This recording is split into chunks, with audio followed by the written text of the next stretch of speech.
action. Thank you so much, Allie. You're welcome. Todd, thanks for being here with me. Thank you so much, Dave. What would you consider to be your three most important accomplishments as a city council member?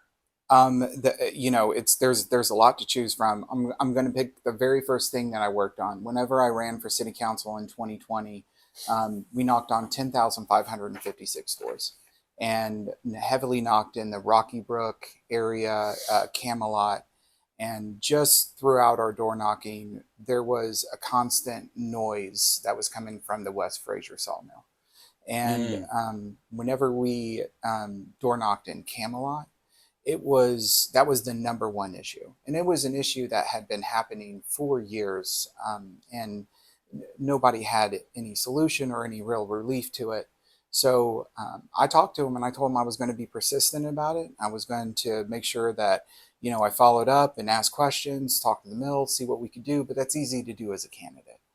Whenever I first came into office and I had my first meeting with Mayor Fuller, that was the very first thing I talked about. I said, this is a constant thing. And it wasn't just going until 7 p.m. It was going until 3 in the morning. Oh, wow. And sometimes it went 24/7. COVID was happening. They were trying to make up for a lot of lost time and manpower. And it wasn't just me. Mayor Fuller is a great unifier and galvanizer. And he got with myself, the economic development team, talking to people at the sawmill and bringing us together and trying to find a solution for it. We were able to find a solution. It's all the credit goes to West Fraser, the sawmill, and what they did was their debarking tumbler was the thing that was making the most noise.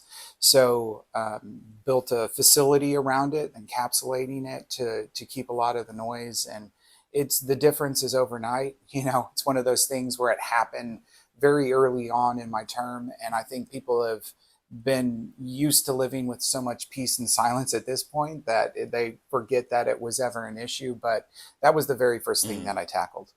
That's one of my proudest accomplishments because it Very was tangible. Yes, very first thing. The second thing I would say is the roundabout at West Point Parkway and Sportsplex Parkway.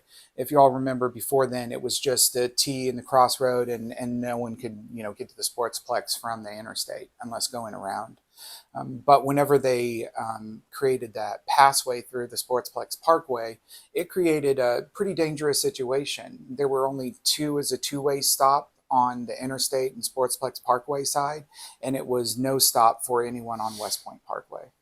And we had so many accidents there. I remember. At that time, I reached out to Chief Shane Healy, the chief of the police department, and I got a police report on from 2014 to 2022 how many accidents. There were 40 accidents there, and within that time frame, and but tragically, there were 2 deaths there. There was one that happened in April of 2020 before I took office. And then there was another accident that happened there in March of 2022. And, I had been asking for a 4-way stop there, but I was given reasons of why it couldn't happen. I remember the day that the accident happened where the gentleman died. I heard it from my house. I live in Hidden Lakes. Oh boy! And I had emailed the mayor the Wednesday before. I had talked to him on the phone the Friday before, and that accident happened on a Monday. It was an 85-year-old man. He was transported to the hospital in Columbus, and he died a week later.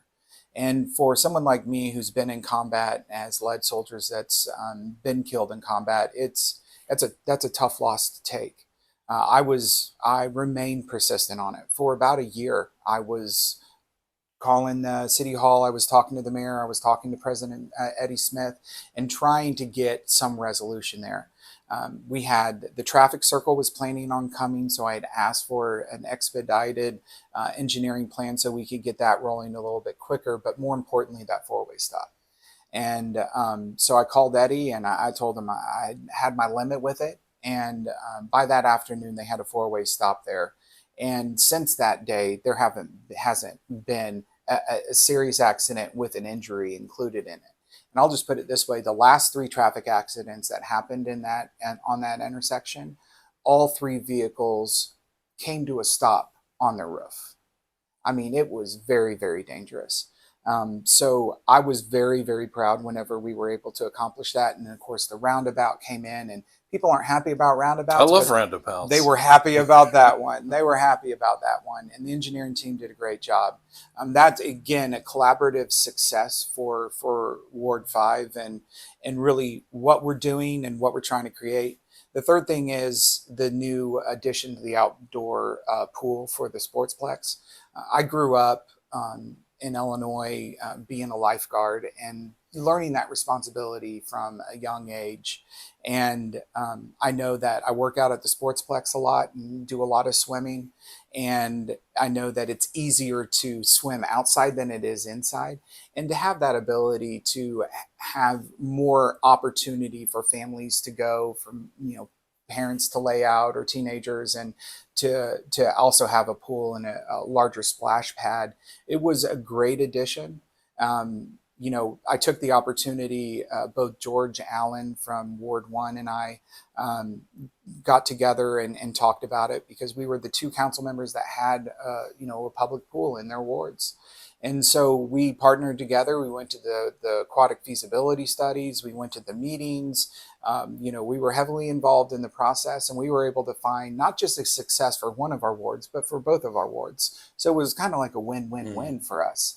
And so, yeah, those are the ones that stick out in my mind of my top three successes. But ask me next term. I'm sure we'll have some more. There's things we're working on, but they're not done yet.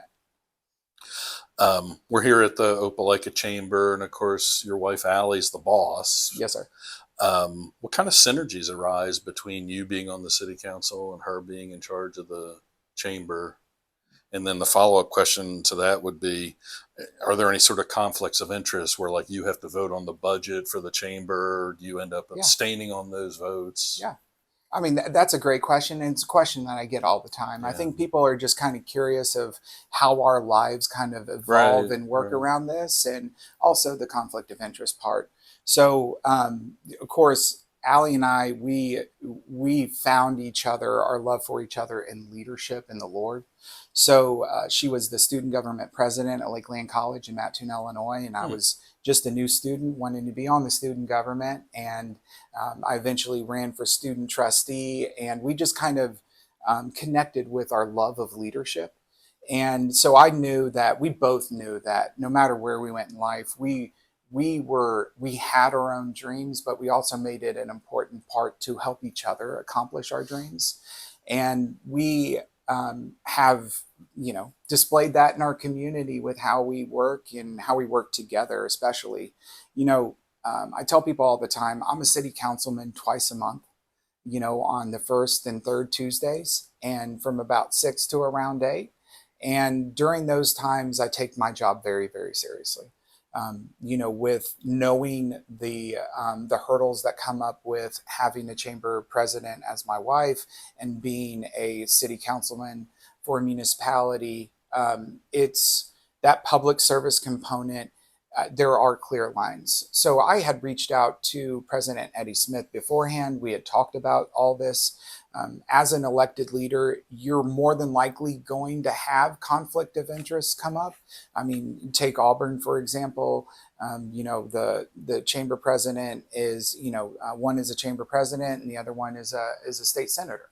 So this comes into account, but you also can't sacrifice one for the other, and that's just the pursuit of democracy. So I reached out to President Smith, and I wanted to make sure that I did not have to abstain from the budget. We only have two main jobs, and as a city council members, one is to approve the budget, and the other one is to appoint citizens to boards and committees within the city. So the contract that comes in through the chamber, obviously it is, concerns the payment and the money that goes into the Chamber of Commerce. So on that, I do abstain. I follow very closely with the Ethics Commission for the state of Alabama. So whenever we do that, I do abstain from it. I don't take part in any deliberation or conversation. But furthermore, after the vote is done, I always request that our city clerk sends a signed copy of the resolution to the State Ethics Commission so that they have it on file and that there is, there's a paper trail there. And I tell people all the time, we have certain programs like 20 under 40 that comes in and they're Right. asking for discretionary funds from the city council members, which we get $10,000 each year annually. And on those votes, even though it's coming from my funds and I do, agree with it, I still abstain from that because I can see that it going into a general fund or how it's allocated, that it could come into question. And it's not just about where the money is going or for that resolution. You got to understand as an elected leader, it's about the optics. Sure. It's about the way that someone We sees live in a world something. of perception. Yes, sir.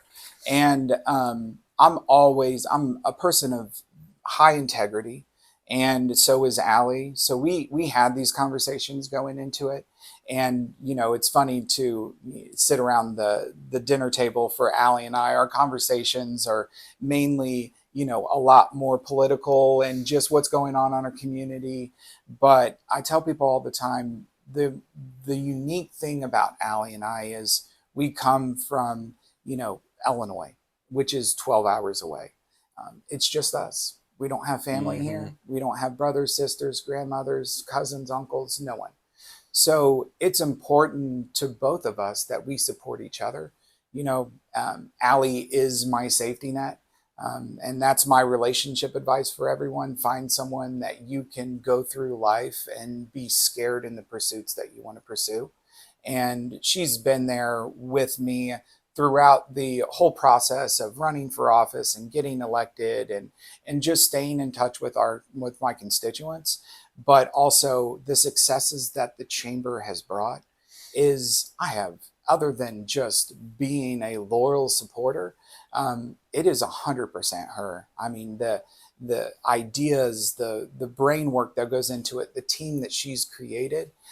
I'm a big supporter of it. I tell people all the time, I was the one who first got involved with the chamber back in 2017. I became an ambassador. And in 2019, I think 2020, Allie became the chamber president. So unfortunately, I told her, I was like, I'll step away from ambassador and look at some other pursuits. But she's done a great job, and we're just, everyone in the community sees a lot of what we do and how we work. How we are in public is how we are at home. And we just, probably wearing different clothes, but it's about the love and commitment that we have for each other. And we, a lot of people are going to have opinions on it. And if they do, they do. But our record stands for what it is. And she's at every city council meeting because it's one, she supports me, but also it's in her contract with the city that she needs to be present. So I benefit from both sides of it, just getting to have her there. But she is an advocate for our small and local businesses here. So having her there and having her understand what we're doing from a municipal standpoint is just better. It puts our local businesses in a better position.